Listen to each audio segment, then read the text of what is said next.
자, 지난 시간에 로마서 7장 1절부터 25절까지를 살펴봤는데 고작 몇 절만 했냐면요. 9절까지 했어요. 9절까지. 그만큼 이제 이 로마서 7장이 죄의 문제를 보다 더 분명하고 구체적으로 상세하게 다루다 보니까 시간이 좀 지체된 부분이 있습니다. 자, 오늘 25절까지 할 수 있었으면 좋겠는데 한번 해보죠. 자, 10절 볼게요. 생명에 이르게 할 그 계명이 내게 대하여 도리어 사망에 이르게 하는 것이 되었도다. 자, 이거는 좀 쉽게 해석이 되죠. 율법을 이야기하죠, 계명. 근데 율법의 기본적인 목적은 선합니다.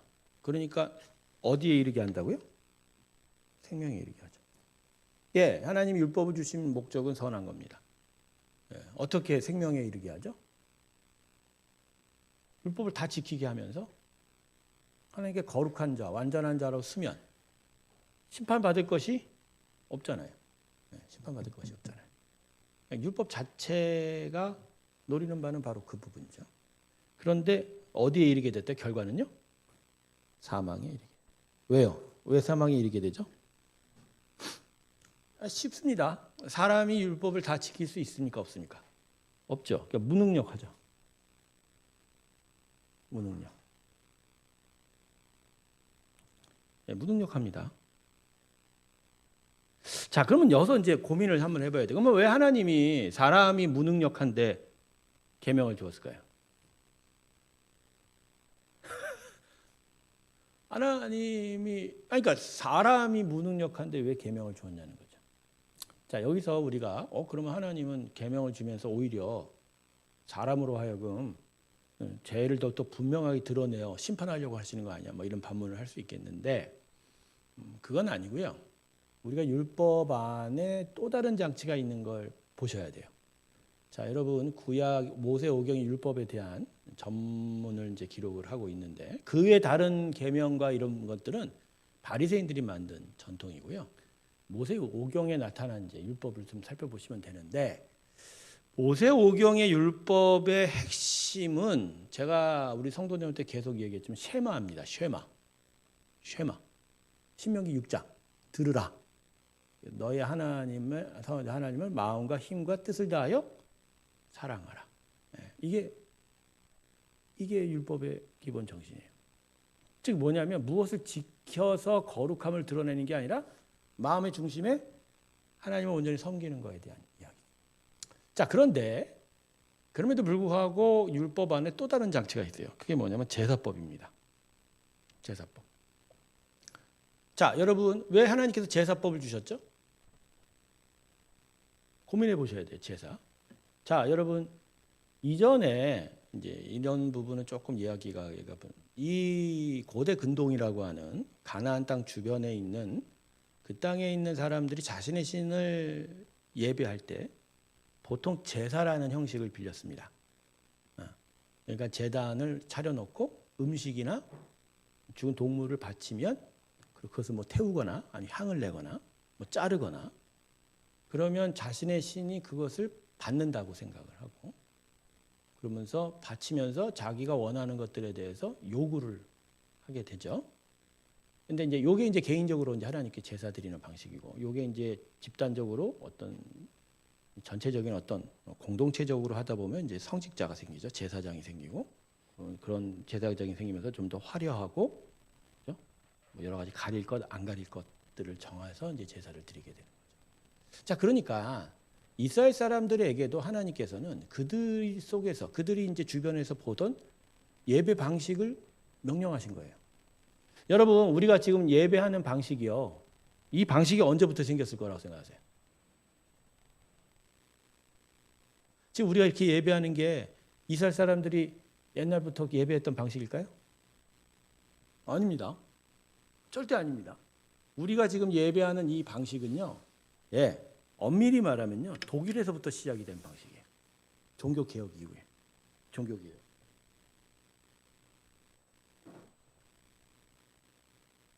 그러니까 예전에 이제 로만 카톨릭이나 동방정교회의 제사 예배 방식은 뭐 지금도 그렇지만 우리하고 완전히 다릅니다. 형식이 되게 많이 들어가 있어요. 로만 그러나 이 종교 개혁자들이 만든 이 예배는 아주 심플합니다. 결국 근간은 뭐냐면 찬양, 회개, 말씀, 봉헌 이 딱 네 구등이에요. 이런 예전들을 보다도 신학적으로 발전시킨 사람들이 독일 사람들이고요. 독일 신학자들이고 그런 것들이 이제 20세기 넘어와서 미국에서 열린 예배식으로 대단히 뭐 음악성을 강조하고 감정적인 부분을 강조해서 예전이 되게 문화적으로 바뀌어가는 상황이죠. 그런 상황인 거죠. 자, 제가 무슨 얘기를 드리냐면 이스라엘 사람들에게 하나님이 예배 방식으로 줬던 건 그 시대 사람들이 통용했던 제사 방식이에요. 제사 방식인 거예요. 다 이해하죠. 신은 이렇게 예배하는 거라고 생각했는데 하나님도 그런 방식으로 예배하라 그런 거예요. 그런데 이스라엘의 예배 방식 중에 독특한 게 뭐냐면요. 죄의 전가예요. 안수예요. 희생이에요. 자신의 속죄예요. 그러니까 다른 이방의 제사들은 속죄 의식이 없어요. 내가 원하는 거를 얻기 위해서 신에게 무엇을 바친다의 그 보상 체계예요. 그러나 이스라엘의 제사는 보상 체계가 아닙니다. 뭐죠? 뭐가 핵심이죠? 속죄입니다. 이건 뭐 속죄되든 화목제든 다른 제사하고 다 똑같아요. 모든 제사. 그러니까 이 하나님께 드리는 이스라엘 백성 하나님께 드리는 제사의 가장 핵심은 뭐라고요? 속죄. 죄를 속죄하지 않고서는 하나님께 나아갈 수가 없는 부분이에요. 그러니까 모든 제물조차도 속죄를 위해서 들어가는 장식이지 하나님께서 곡식을 받고 죽은 동물의 고기를 먹는 것도 아니에요. 그건 인간이 자신의 마음으로 하나님께 나올 때 그 속죄를 위한 장식으로 줬지. 그것이 목적이 되지 않았죠. 그러니까 하룻밤 사이에 한번 그죠? 기브온의 산당에서 솔로몬이 소 1000마리 바쳤잖아요. 소 1000마리 바쳤는데 그게 하나님이 기뻐하신 게 아니라니까요. 소 1000마리를 바쳤거나 아니면 가는 곡식가루 2스푼을 바쳤거나 하나님께서 요구하시는 거는 그 양이 아닙니다. 그 마음 안에 진심인 거. 그래서 쉐마 6장, 신명기 6장 쉐마 그 마음이에요. 하나님의 사랑. 그러니까 율법 자체로는 거룩하게 살기를 바라는 하나님의 마음이 담겨 있지만 무능력한 걸 안 거예요. 이스라엘 백성들이. 그러니까 그 안에 가장 핵심은 뭘 준 거죠? 제사를 준 거예요. 속죄를 준 거예요. 그러니까 율법을 지키되 너희들 못 지키거든. 그 못 지키고 지킬 수 없는 부분에 대해서 속죄하라. 내가 그걸 받아 주겠다. 그러니까 계명은 생명에 이르게 하는 거예요. 문제는 이제 그 속죄 의식이 완벽하지가 않은 거죠. 영원하지가 않은 거죠. 한 번 한다고 그만둘 수가 없죠. 그 다음엔 계속 해야 되는 거죠. 그러니까 얼마나 귀찮겠습니까? 매일 모든 건수마다 동물을 잡아 죽여야 되잖아요. 그러니까 그걸 위해서 예수님이 이 땅에 오신 거죠. 한 번에 단번에 속죄로 그 모든 죄에 대해서 용서하시고, 그죠? 그 순도가 완전해진 거죠. 여러분 우리의 지금 예배도 우리의 이 믿음의 고백도 그 안에는 속죄가 있는 거예요. 그러니까 은혜라는 것이 우리에게 무엇을 요청하냐면 속죄를 요청하는 거예요. 그런데 그 속죄가 가능하도록 그 속죄가 완전하도록 하나님이 하셨다라는 거죠. 그러니까 이 제사에 대한 속죄에 대한 생각들을 운영해야 되는데 그것조차도 이스라엘 사람들은 알지 못했다는 거죠. 깨닫지 못했다. 그러니까 이제 이스라엘 사도 바울이 볼 때는 율법이라는 건 결국 결과론적으로 보면 사망에 이르게 한다는 거예요. 그래서 제가 이 교회 안에서도 그랬습니다. 이 교회는 신앙생활이 오래되면 속죄나 은혜에 대한 중심을 잃어요. 어느새 종교화가 돼요. 형식, 외형, 그 겉으로 보여지는 것들에 만족해요. 그러다 보니까 어느새 자기 자신이 규칙 지키기에 달인이 되어갑니다. 겉모양의 달인이 돼요. 자기 속마음이 어떻게 변하는지를 모른 채. 그렇게 되면 교회 분위기가 어떻게 되죠? 대단히 딱딱해집니다. 딱 틀에 짜놓고 거기에 들어가라고 하는. 이렇게 되면 이제 치마 입고 오지 마라. 반바지 입고 오지 마라. 슬리퍼스 입고 오지 마라. 기타를 요란하게 치지 말라. 주일 대예배는 드럼 치면 안 된다? 그죠? 예배 시간에 커피 텀블러 가져오지 마라. 껌 씹지 마라. 아니 이제 그것들은 예배 중심 집중을 위해서 어떤 문화적으로 서로가 동의하는 가운데서 이루어지면 되지 이게 구원과 상관 있는 건 아니에요. 그죠? 그리고 뭐 예배 꼬박꼬박 참석해라. 기도는 이렇게 해야 된다. 저렇게 해야 된다. 아니 기도하는 사람이 겉옷도 안 입고 오냐? 잠바도 안 입고 오냐? 뭐 이런 식이죠. 중요한데 그냥 대중이 회중이 이해할 정도가 선에서 지키면 돼요. 그게 구원이 아니죠. 근데 정작 중요한 구원의 도리는 다 잃어버려요. 자, 이렇게 되면서 결국 어떻게 변해요? 생명에 이르게 될 사람들이 어디로 가게 돼요? 죽음으로. 교회는 계속 새로워져야 돼요. 그 새로워지면 계속 속죄에 대한 이야기예요. 속죄에 대한. 아, 내가 여전히 죄인이구나. 아, 여전히 내가 무능력하구나. 그래서 내가 은혜가 필요하구나. 그걸 매일 깨닫는 게. 그러니까 예배라는 게 그런 것 같아요. 예배라는 게 뭘 지켜라 이런 메시지가 아니라 우리는 죄인입니다. 그래서 심판받아야 됩니다. 지금 하나님의 은혜가 있어서 속죄하셨습니다. 그래서 우리는 자유롭습니다. 이걸 계속 중심에 깔아놓고 그 은혜에 대해서 새롭게 만들어가는 거예요. 그래서 설교자의 설교가 중요합니다. 365일 매일 똑같은 설교는 할 수는 없지만 어떤 때는 무엇이 분명하게 지켜져야 될 것도 가르쳐줘야 되지만 가장 중심은 예수예요. 예수의 은혜가 필요하다는 걸 계속 반복적으로 끊임없이. 근데 한국교회 강단에 있어서 이 율법에 대한 어떤 규칙 지키기를 계속 요구하는 설교자들이 꽤 많습니다. 그게 설교가 쉬워요. 설교가 쉽다니까요. 아니 딱 중심 주제 딱 해놓고 이거 지켜라. 안 지키면 벌 받는다. 지키면 칭찬받는다. 이 설교하면요. 사람들 이해하기가 쉬워요. 쉽다니까요. 그런데 그 설교가 아니라 예수님의 은혜를 이야기하고 우리의 마음의 정성을 이야기하기 시작하면 도대체 마음의 정성을 어떻게 드려야 되는 거야? 도대체 내 마음은 어떻게 하나님을 사랑해야 되는 거야? 어디서부터 부딪히기 시작하고, 그죠? 어떤 때 찔리기 시작하면, 나 귀찮아, 불편해. 사실 죄의 문제도요, 지금 사도 바울이 얘기하는 거가요, 결국 핵심은 이거예요. 예수님의 은혜가 있으면 죄 문제는 이제 우리한테 없는 거예요. 그러니까 엄밀히 말해서 은혜의 구원을 받은 자는요, 죄를 저지를 수 있다 없다? 이때니까요. 죄를 저질러도 구원이 취소가 안 돼요. 그러니까 사도 바울은 그러나 죄를 저지를 수 없다는 거예요. 이유가 뭐예요?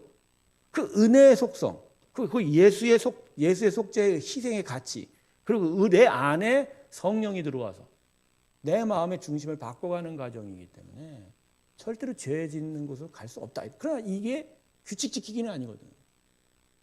그죠? 성경 어디에 죄 짓지 말라고 했지만 너 죄 짓지 않으면 너 구원 못 받는다 이렇게 얘기하는 데는 없단 말이에요. 그 부분인 거예요 지금. 네, 제가 너무 한 절에 이렇게 많은 걸 너무 쏟아부어서 큰일 났습니다. 지금 몇 절까지 가야 돼요. 자 그렇습니다. 율법의 결국 결과는 사망에 이르게 되는 거예요. 이게 참 안타까운 결과죠.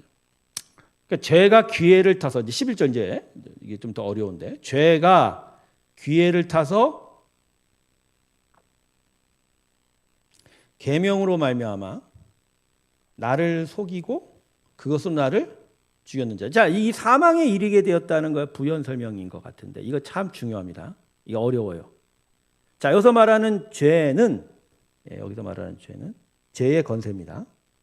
사단 권세가 이렇게 생각하시면 됩니다. 어디 갔어? 죄의 권세입니다.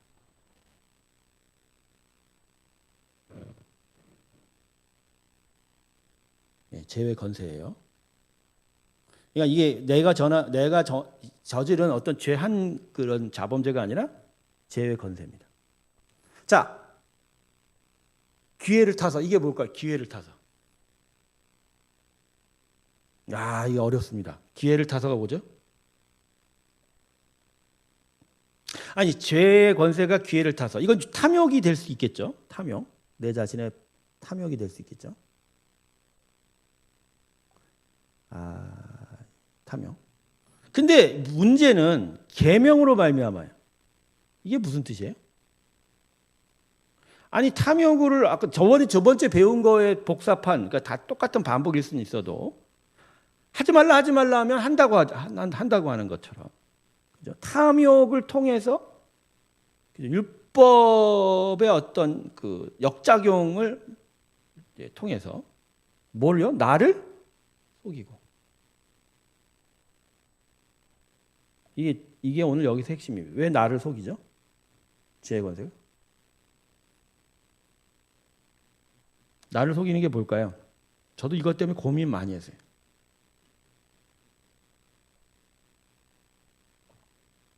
나를 속인다는 건요,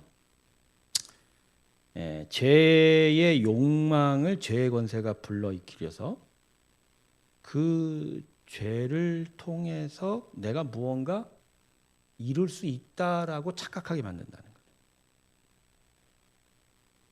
근데 결과는 죽인다는 거예요. 자, 여러분 이해 되십니까 이거? 이해 안 되죠? 사모님 이걸 어떻게 해석하고 계십니까 지금?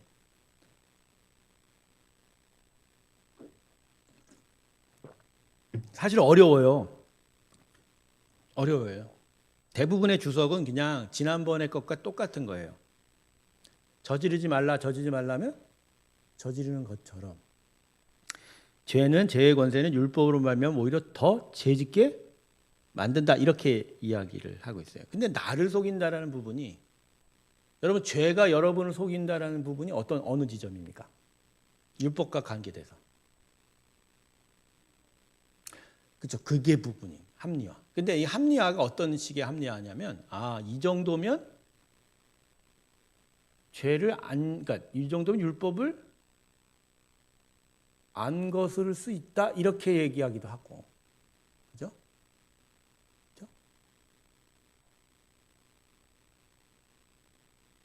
또 이렇게 하면 율법과는 관계 없잖아라고 얘기하기도 한다는 거죠.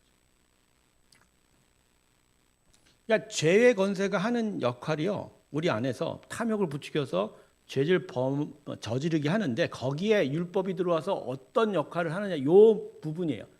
율법이 들어와서 결국은 율법을 피해가고 율법을 넘어갈 수 있고 율법을 거스르지 않을 수 있다라고 속인다는 거예요.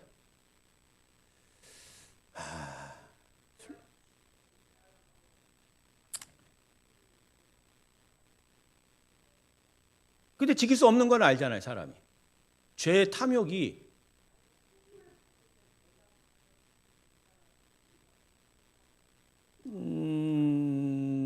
근데 그것도 있고요. 또 하나는 술 먹는 사람들이 이제 보통 먹으면서 뭐라고 하는 줄 아십니까? 예수 믿는 사람. 어? 아니요.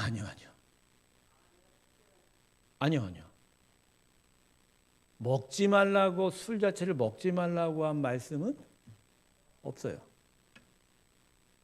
취하지 말라고 해요. 근데 그 말을 하는 사람은 항상 취해요. 그러니까 자기가 취한 상태에서 취하지 말라고 얘기해요. 그러면 취한 정도가 어느 정도예요? 그러니까 취한 정도가 어느 정도냐고요. 근데 제가 저번에 재밌는 얘기 하지 않았습니까? 가령 이제 유대인들이, 율법을 잘 지킨 유대인들이 안식일에 자기가 아무것도 하면 안 되잖아요. 그죠? 근데 건물 높은 층에 탄 사람이 엘리베이터 누르는 것도 노동이라고 생각해서 안 눌러요. 그럼 이 사람이 어떻게 우아래를 왔다 갔다 하죠? 눌러질 때까지 기다리는 거예요. 그러면 난 율법을 지켰다. 이렇다니까요. 사람이요, 하나님 앞에서 속이는 게 많죠. 그리고 자기 안에서도 자기 합리화를 해요. 나 이거 지켰어. 나 이렇게 했어. 근데 하나님은 아시죠. 근데 내가 이걸 지켰어라는 게 어떤 의식으로 내가 지켰다는 얘기를 해요? 계명에 대한 얘기, 율법에 대한. 근데 사랑은, 진짜 하나님에 대한 순수한 사랑과 예배의 마음은 율법이 아니죠. 규칙 지키기로 나타날 수가 없어요. 그러니까 그 마음의 중심은 하나님께서. 그러니까 우리 애들이요, 아이들, 교회 학교 애들이요, 이게 교회 학교 문화가 뭘 지키는 쪽으로 많이 가거든요. 애들이 아직 인지작용이 없다 보니까 속죄나 은혜를 잘 몰라요. 그러다 보니까 항상 규칙 지키려 하잖아요. 그러면 얘네들이 교회 학교 이제 처음 교회 나온 지 1, 2년 되잖아요. 애들이 순수해서 잘 지켜요. 근데 어릴 때부터 그냥 엄마 손 붙잡고 교회를 주장창 나온 애들은 어떤 줄 아세요? 규칙을 악용하는데 천재들입니다. 아주 옆에서 보면 아주 영악하기 그지없어요. 가령 이제 예배 시간에 이제 핸드폰을 빼앗잖아요. 근데 빼앗는 이유가 뭐예요? 예배 집중하는 거잖아요. 근데 애들은 빼앗겨도 예배에 집중해야 안 해요. 안 해요. 그래서 나는 선생님 나는 예배 잘 들었는데 이러고 있다니까. 그게 악용하는 거예요. 악용하는. 가령 11조를 잘 내는 사람이 있어요. 근데 진짜 11조의 정신이 뭐죠? 액수 자체가 아니라 정확하게 11일이 아니라 나의 재산의 소유는 누구한테 있다? 근데 대부분이라고 하면 안 되죠. 11조 드리는 분 중에 소수의 사람은 이거 내가 드렸으니까 이제 나는 됐어. 대신 자기 돈 갖고 자기 멋대로 하는 거에 있어서 하나님의 마음을 거스르는 일들이 꽤 많다는 거죠. 결국 이렇게 되면요. 나는 외형적으로는 율법을 지키게 되지만 결국 나를 속이고 뭐가 돼요? 나를 죽이는 거가 되는 거예요. 야, 이제 이 부분이 이제 마음에 여러분 다가보시기 바랍니다. 그러니까 죄의 권세라는 게 죄의 문제가 이게 쉽지 않아요. 단순하게 율법을 지켰다 말았다로 죄의 문제가 해결이 될까요? 안 돼요, 여러분. 안 된다니까. 자, 그래서 사도 바울이 지금 결론은 12절에 뭐라고 합니까? 율법은 거룩하고 계명도 거룩하고 의로우며 선하다. 근데 결론은 우리가 무능력하고 우리가 너무 약하니까, 그죠? 이걸 다 못 지킬 뿐만 아니라 못 지켜서 결국 심판받는다 이런 얘기가 돼요. 자, 그 다음 페이지 넘어가겠습니다.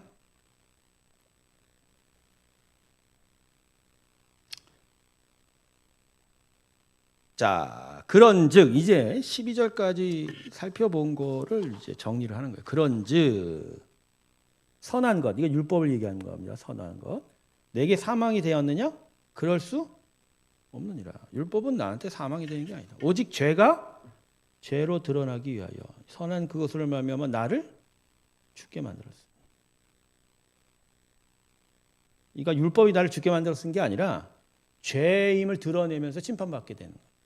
계명으로 말하면 죄로 심히 죄되게 하느니라.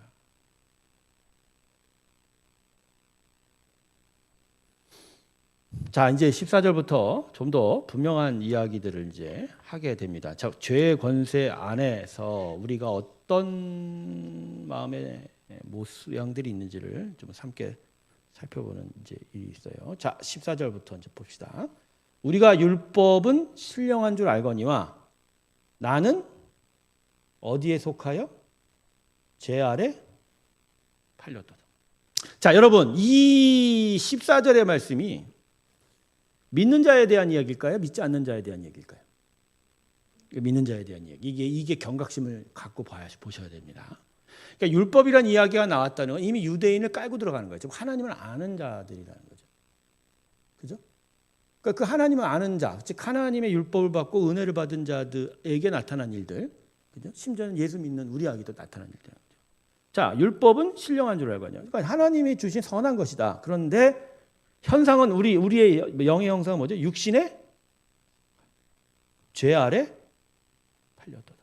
여러분, 죄 아래 팔렸도다가 뭐냐면 죄의 권세가 됐다는 것입니다. 지금 계속 죄는, 여기서 나눈 죄는 그냥 자범죄, 내가 무슨 하나 잘못했다 이게 아니라 죄의 권세에 대한 얘기예요. 팔렸도다가 뭐죠? 노예랍니다. 노예. 죄의 종이 됐다는 얘기예요.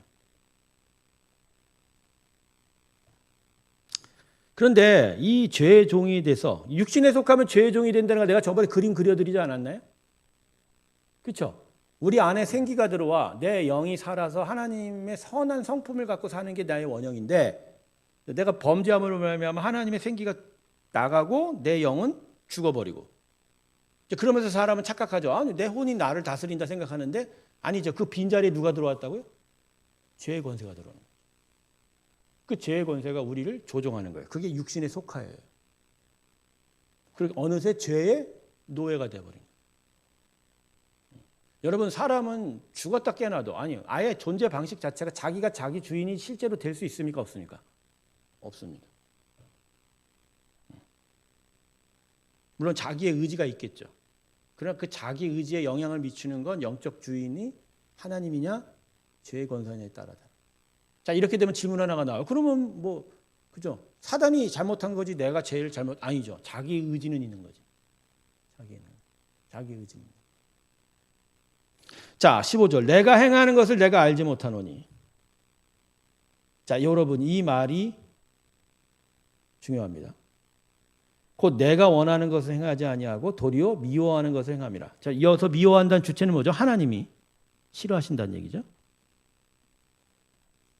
근데 하나님 싫어하는 것을 행하는데 나는 알지 못해요, 그걸.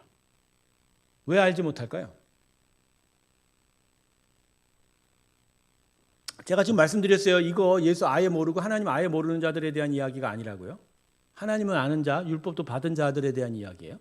그러면 하나님이 뭘 싫어하고 뭘 정말 증오하시고 뭘 기뻐하시는지 알고 있다는 거잖아요. 그런데 뭐라고 그래요? 이게 내가 하는 걸 내가 알지 못한다고 그래요. 그러니까 미워하는 걸 행하죠. 왜 그럴까요? 눈이 가려워서 그래요. 자, 여러분, 육신에 속하면요, 여전히 내가 죄의 종, 즉 죄가 권세가 내 안에서 하나님의 지식보다도 훨씬 나를 더 강하게 하면요, 어느 순간순간마다 죄의 권세가 내 영의 눈을 가려버려요. 그러니까 내 혼의 지식으로는 이건 맞아, 이건 틀려, 이건 알지만 결국 어떤 죄를 짓고 행동을 할 때 선한 생각이 들어야 안 들어요? 안 든다니까요. 그 순간 가려버려요.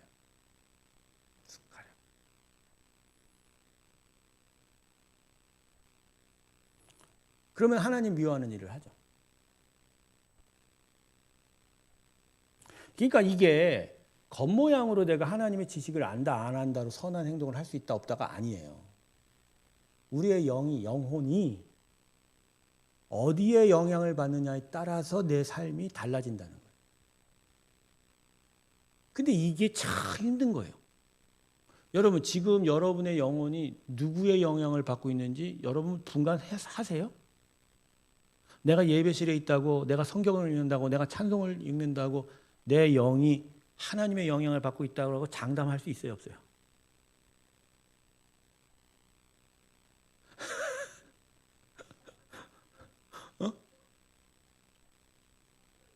섞여 있죠. 아니, 예배를 드리면서도 마음 한구석에 사람을 미워하고 있다니까. 그렇잖아요. 우리가 그렇잖아요. 저 사람, 나 정말 짜증나.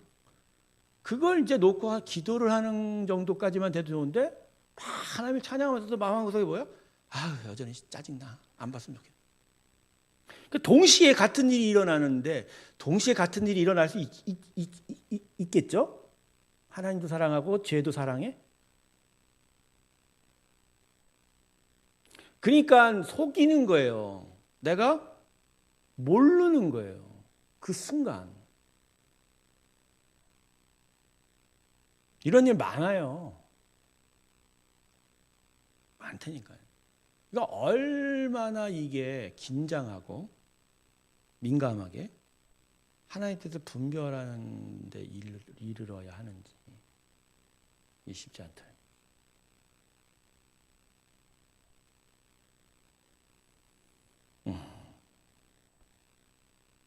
자, 16절 보십시다. 만일 내가 원하지 아니하는 그것을 행하면 내가 이로써 율법이 선한 것을 시인하노니 이제 그것을 행하는 자가 내가 아니요 내 속에 거하는.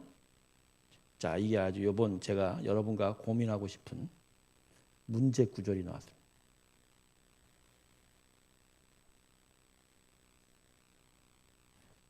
죄를 행하는 게 납니까? 죄의 권세입니까? 이거 죄는 죄의 권세예요.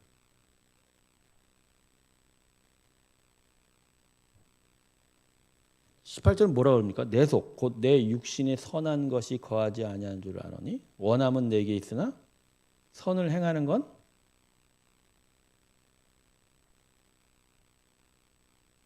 여러분 이거 사도 바울의 고백입니다. 19절 그래서 내가 원하는 바 선은 행하지 않고 도리어 원하지 아니한 바 뭘 행한다? 야. 자, 여러분 이 부분을 좀 짚고 넘어갑시다. 결국 죄에 대해서 대가로 심판을 받아 사망에 이르게 되는 주체는 결국 우리예요. 죄를 저지르는 건 우리죠. 그건 분명 성경이 얘기합니다. 그 어떤 것도 죄를 저지른 주체가 사람이 아니라고 얘기한 적은 없습니다. 그죠? 그런데도 불구하고 오늘 바울은 뭐랍니까? 하나님께서 원하지 않는 것을 행하는 자가 내가 아니요 내 속에 거하는 죄니라. 이건 뭔 얘기냐는 거예요.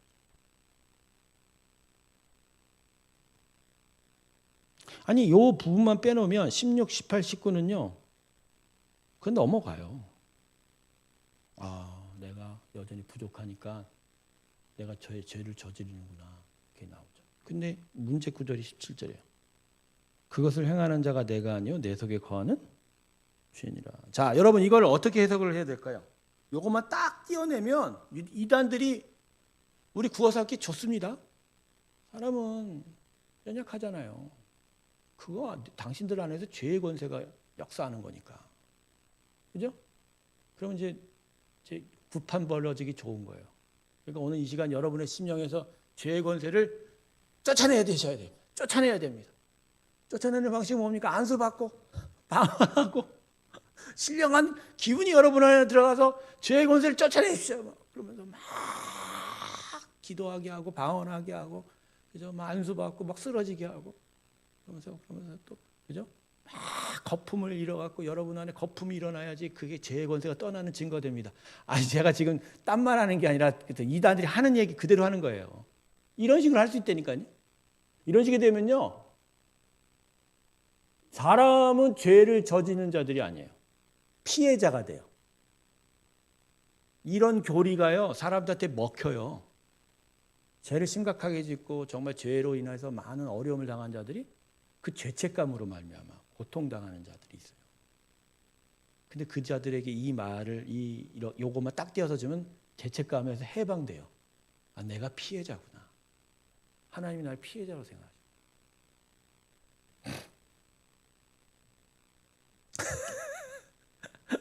자, 이거는요. 죄를 행하는 거에 대한 이야기가 아니라 그것을 행하는 것이 아니라 죄의 권세가 그것을 행한다라고 얘기하는 거예요. 근데 그것을 행하는 게 결국 뭐냐면 유혹이에요, 유혹.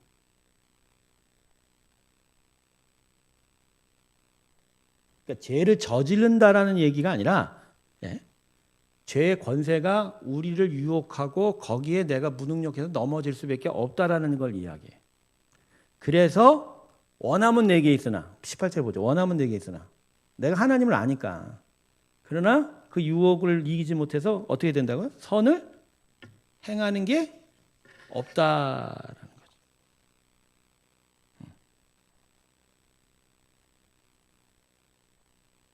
자, 여러분 이래서 로마서 8장에 가면 사도 바울이 무슨 얘기합니까? 성령을 얘기합니다. 자, 이 로마서 7장은 성령에 대한 얘기를 합니까? 안 합니까? 안 하고 있습니다. 우리 안에 심령의 율법과 나의 구원받은 영혼에 대한 이야기를 하고 있어요. 그죠? 그러나 8절에 뭐라고 얘기하죠?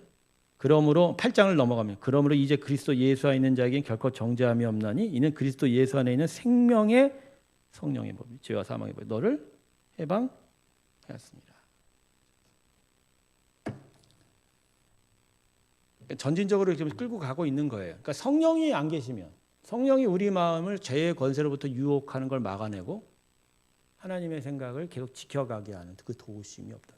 그건 내가 원해서 하는 게 아니라 하나님이 구원받은 자에게 일으키시는 전적인 주권의 역사입니다. 여러분 안에 성령이 계십니다.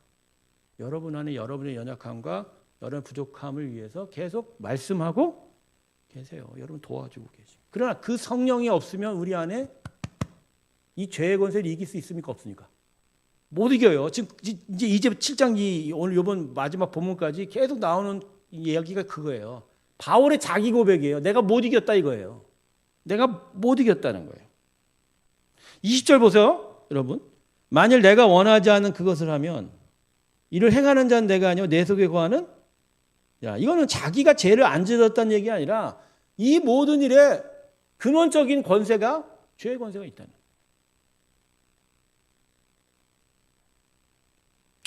그러니까 이제 이런 거예요, 여러분. 이제 사람들이 우리 성도들이 이제 헷갈려가는 부분이 뭐냐면 목사님, 예수를 믿게 되면 악령이 사람의 영혼에 거할 수 있습니까에 대한 얘기를 해요. 자, 지금 말투가 마치 사람의 심령에 죄의 권세가 들어와 있는 것처럼 이야기하는 투가 들리거든요. 그렇지 않습니다. 그렇지 않아요. 근데도 여전히 죄의 권세의 유혹과 공격을 받는 이유는 뭐죠? 그건 우리 영혼 자체가 약해서 그래요. 약해서 그래요. 자, 저번에도 얘기했지만 영과 혼이 하나로 되어 있다고 그랬죠. 영은 하나님의 은혜로 새로워지고 있지만 아직은 성장해야 되어 가는 과정이죠. 그러니까 힘이 세지 못할 수 있어요. 그러니까 하나님을 다 알지 못하고 하나님의 성품을 다 닮아가지 못할 수 있어요. 거기에 비해서 혼은요. 완전히 타락한 자체예요. 제가 그랬잖아요. 육체가 죽기 전까지 혼은 끝까지 타락한 상태일 거예요. 그러니까 원래 영이 세져서 강해져서 이 혼을 다스려가는 게 믿음의 삶이에요. 근데 이 영이 여전히 약하거나 혼이 여전히 세고 그러면 이 혼은 뭘 들어요? 사단의 권세의 소리를 듣죠. 유혹을 듣죠. 눈으로 보는 건 다 혼으로 연결되니까. TV를 보고 영화를 보고 그 영향을 받죠. 그 영향을 받아서 혼이 생각하는 걸 영이 눌러야 돼요. 아니야. 잘못된 거. 이런 따르면 안 돼. 이렇게 해야 되는데 이게 이 싸움이 져야 한다. 져버리는 거예요.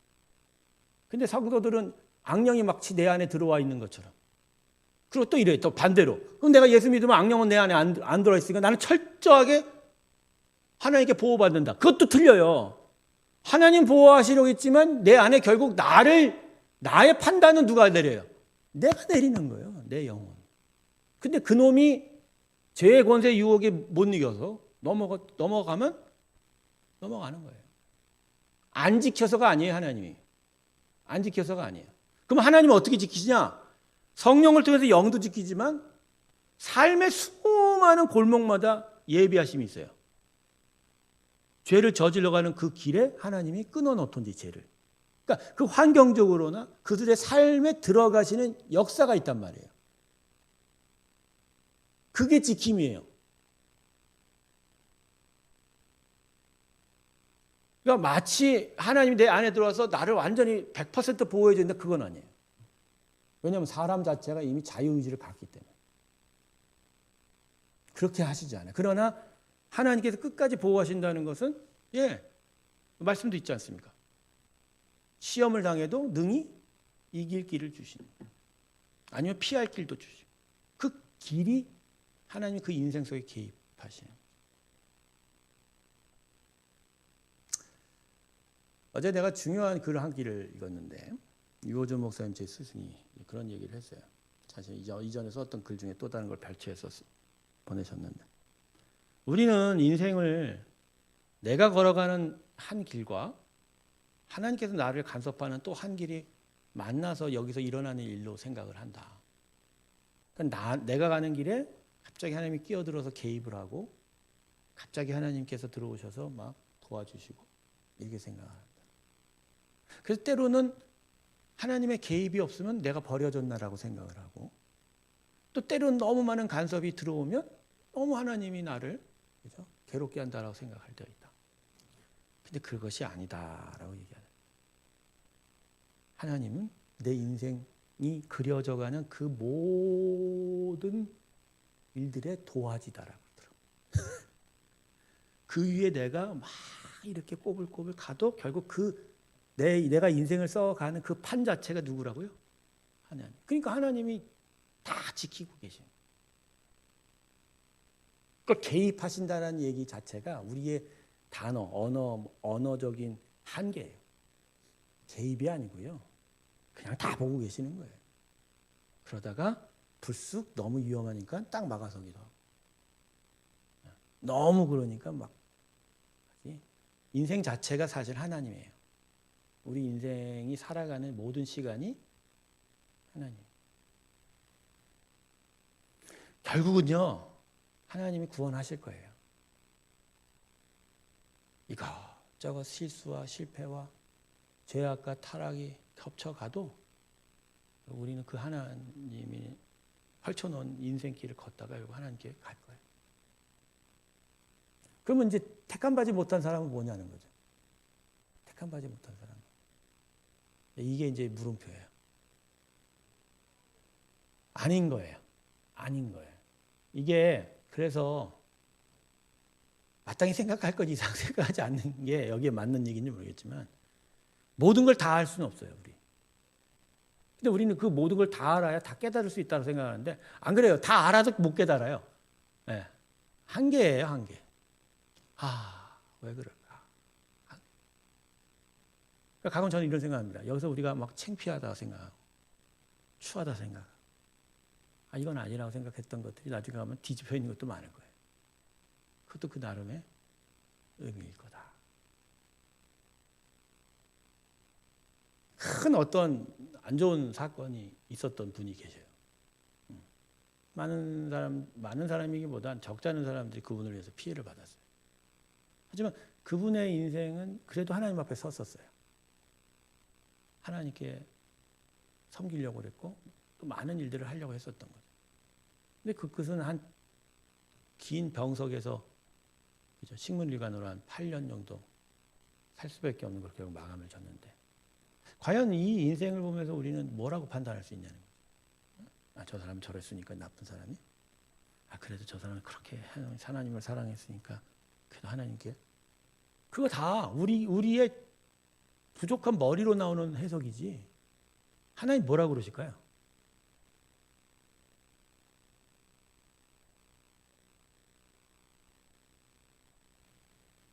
여러분, 하나님이 우리를 택하여 당신의 자녀 삼은 그 사랑이라는 게 이게 보통인 게 아니에요. 보통인 게 아니에요.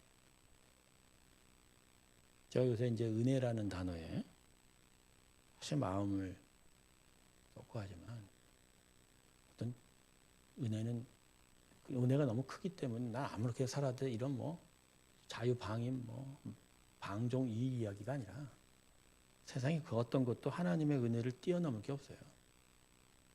그 하나로 그냥 끝입니다. 자, 시간이 한 44분 됐는데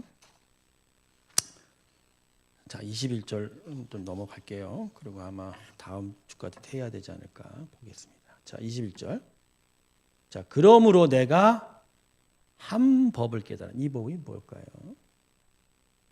곧 선을 행하기 원한 나에게 악이 함께 있는 것이로다. 이게 무슨 말일까요? 자, 22, 23절 한번 또 읽을게요. 내 속사람으로, 영혼에 대한, 영예에 대한 얘기죠. 하나님의 법을 즐거워하되 내 지체 속에서 다른 한 법이 내 마음의 법과 싸워 내 지체 속에 있는 죄의 법으로 나를 사로잡는 걸 보는도다. 네, 그냥 쉽게 넘어가면 내 안에 하나님이 가르치신 지식, 하나님의 구원의 도리에 대한 암, 그래서 그 하나님의 구원을 기뻐하지만 내 안에는 또 뭐가 있다고요? 율법이 있다는 거죠. 율법, 죄의 법. 내 마음의 법은 하나님의 법이거든. 이것과 싸워서 나를 사로잡는 것을 보는도다. 네. 사도 바울이 바리새인이었어요. 10세 초반에 저 터키 남부의 다소에서 예루살렘으로 유학을 와서 율법 학자 밑에서 가마리아 선생 밑에서 율법을 공부하면서 어느새 바리새인이 됐겠죠. 그가 처음 등장하는 장면이 어느 장면인 줄 아십니까? 집사 스데반이 돌에 맞고 죽고 나서 버려진 그 자리에 누가 서 있었습니까? 바울이 서 있었습니다. 그걸 보고 마땅하다 여겼다고 기록하죠. 그러니까 바울의 마음 안에 스데반의 일들이 마땅하게 여긴. 그러니까 그 안에는 이미 율법의 지식이 그 사람의 인생을 좌지우지하고 있었던 거예요. 그러면서 이제 사도 바울이 전면에 등장하죠. 그 열심이 생겨서 제사장들한테 막 허가증 받아갖고 예수 믿었던 사람들 발 색출하고 잡아다 죽이고 때리고 하던 일들, 그죠? 그러다가 다메섹 도상에서 예수님을 만났어요. 예수님의 음성을 만났어요. 예수님의 음성을 듣고 결국 깨닫게 되고 아라비아 근처에서 한 3년 동안을 예수님과 동행하면서 진짜 은혜가 무엇고 참된 율법이 무엇고 하나님께서 원하시는 것이 무엇인지를 깨닫고 간 거예요. 자, 바로 이 부분입니다. 하나님의 은혜가 그의 마음을 기뻐하게 만들고 그의 마음을 다스리고 있음에도 불구하고 자기의 마음 안에 지금 뭐가 있어요? 예적 바리새인들의 율법에 그 열심이 남아 있는 거예요. 그래서 자기 마음 안에 둘이 싸우는 거예요. 싸우는 거예요. 뭘 싸워요? 뭐가 싸워요? 생명으로 향하는 생명의 법이 아니라 죽음으로 가는 율법을 세우는 거예요. 계속 율법의 정죄함을 느꼈다는 거예요. 율법을 통해서 내가 율법을 지키면 내가 무언가를 얻을 수 있다고 생각하는 것이 계속 마음에 있는 거예요. 여러분 주일날 아침에 일어나서 내가 예배 가야지가 뭐 때문에 내가 오늘 예배 가야 한다고 생각하세요?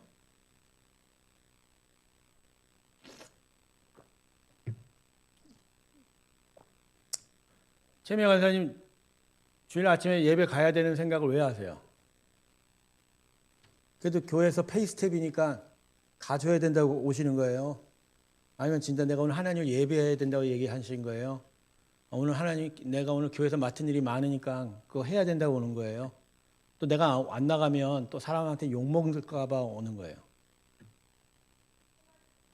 한 가지는 아니라고 복잡하실 뿐이군요. 근데 그 중에 뭐가 제일 중요한 가치입니까?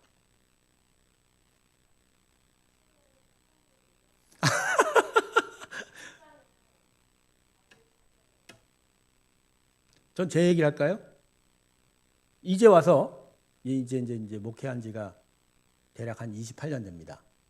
목사로서 안수 받은 지는 거의 한 24년, 25년 돼요. 제 와서는 보면 주일 아침에 일어날 때 제가 하나님을 온전히 예배하는 걸로 일어나지 않아요. 솔직히 얘기하면 하나님을 예배하는 날입니다. 나 하나님 기쁘게 예배하러 갈게. 이거 없어요. 뭐 때문에 올까요? 목사니까. 해야 하니까.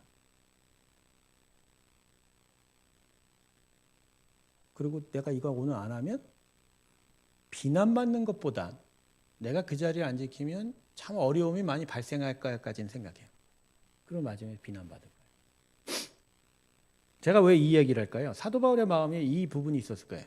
즉 항상 하나님을 기뻐하고 하나님을 사랑하는 마음을 한 게 아니라 규칙 지키기, 율법 지키기가 있다는 거죠. 심지어 죄에 대한 이야기도 마찬가지예요.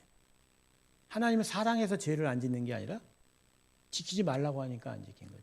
실제로 내 마음 안에 죄의 본성이 살아있음을 느끼는 거예요. 여러분 하나님 때문에 여러분 죄를 안 짓습니까? 아니면 지키지 말라니까 죄를 안 짓습니까? 지키지 그러니까 죄 짓지 말라라고 해서 죄 안 짓고 있는 거예요? 아니면 하나님을 사랑해서 안 짓고 있는 거예요? 어느 동기냐고요? 그러니까 짓지 말라고 하는 부분은 내가 이득을 보는, 즉 내가 심판받지 않으려고 하는 욕심이라는 거죠. 그것도 탐욕이거든. 물론 선한 일이긴 하지만 그러나 동기가 하나님이 아니죠. 지금 바울이 이야기하는 게 어떤 큰 죄를 저질러서 이야기하는 게 아니에요. 바울의 가장 밑바닥에 있는 자신의 율법을 향한 마음, 하나님을 사랑하는 마음의 충돌에 대한 이야기예요. 그러니까 진짜 신앙이 뭔지에 대한 이야기예요.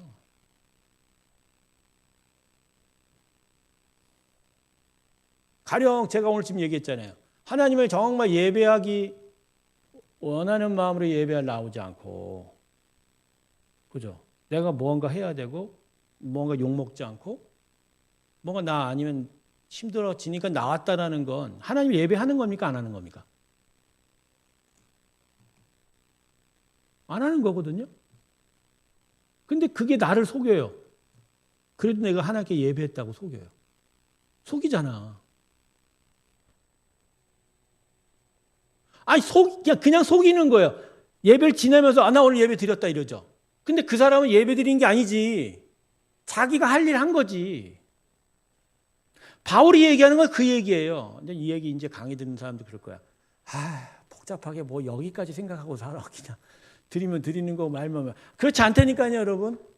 하나님이 받으시는 건 우리의 마음이지 이 형식이 아니라니까요.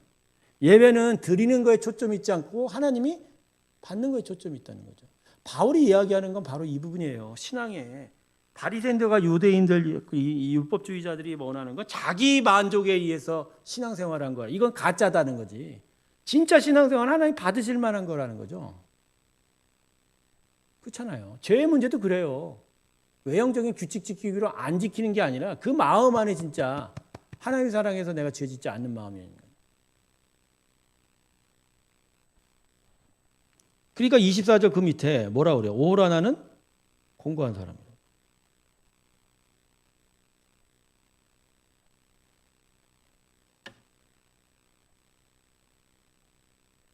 그러니까 이게 우리가 이게 문자적으로 읽을 때는 이 바울이 마음으로는 탐욕과, 그죠? 죄성이 가득했구나. 그게 그 마음에서 막 바울을 막 준동시키는 일이 많았나 보지. 그러니까 이제 하나님의 은혜 안에서 선하게 사는 것과 마음 안에 탐욕에 대해서 막 하는 게 막 부딪히니까 나는 공고한 사람이로다. 그때 아니에요. 그 얘기가 아니고요. 그 얘기가 아니라니까요.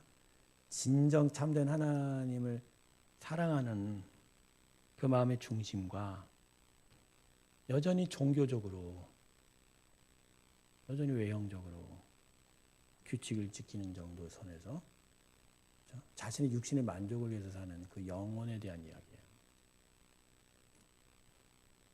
우리가 그렇게 신앙생활하고 있는 거예요.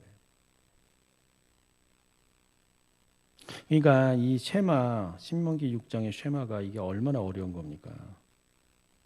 마음과 힘과 뜻과 예수님 하나 더 얘기해, 정성인가? 마음과 뜻과 힘을 다하여 너의 하나님을 사랑하라.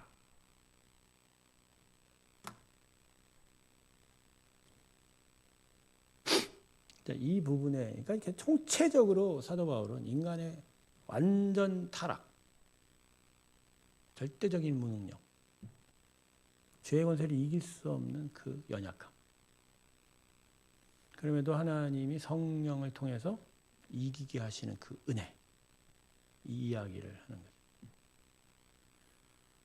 그러니까 로마서의 사도 바울이 이야기하는 기본적인 배경은 유대인들이에요. 유대 율법주의하고 계속 싸워왔던 자였기에 그들이 진짜 어떻게 하나님을 저렇게 섬길 수 있을까? 사실 하나님을 섬기지 않고 하나님을 사랑한 적이 없다라는 거죠. 그 부분에 대한 이야기가 쭉 깔려있는 거예요. 그들의 계속적인, 그렇죠, 박해, 반론, 궤변들, 그런 것들 위해 계속 이야기하는 거예요. 제가 교회를 처음 24살부터 나올 때, 그리고 나중에 신학교를 가면서, 그죠, 오래된 교회 안에서 잘못 삐뚤어진 교인들의 모습을 많이 봤습니다. 율법적인 모습들. 정말 생명이 있고 은혜를 알지 않고 그런 걸 보면서 이게 뭔가. 근데 이런 것들이 바로 이 사도 바울의 이 말씀에 녹아 있는 거예요. 성도 여러분, 믿음은 결국 하나님이 주신 은혜입니다. 하나님 앞에서 하나님을 사랑하게 되는 거예요. 결국 이 땅에서는 그 과정이에요. 완벽할 수는 없습니다. 여전히 이 육체가 타락한 상태로 남아있기 때문에 계속 이것과 싸워가는 일들. 그리고 이 타락한 육체가 죄의 유혹에 빠져서 죄를 짓고자 하는 그런 것도 있지만 완벽하지 않는 그러니까 외형만을 하나님께 보여주고자 하는 그런 부분도 꽤 많다는. 특히 예수 믿는 사람들한테 그런 일이 더 큽니다. 이런 부분들을 극복해 나아가는 일들이 우리 가운데 있어야 되겠다. 자, 나머지 부분들은 다음 회차하고 섞어서 다음 주에 진행하도록 하겠습니다. 자, 그리고 한 가지 이제 더 제가 준비한 이제 페이퍼가 있어갖고 그것까지도 다음 주에 좀 보도록 할게요. 자, 기도하겠습니다. 하나님 아버지 감사합니다. 오늘도 죄의 권세와 문제를 깨닫는 저희가 되게 하시고 정말 우리의 마음을 다해 하나님을 사랑하는 은혜의 역사 허락하여 주시옵소서. 감사드리며 예수님의 이름으로 기도드립니다. 아멘. 고생하셨습니다.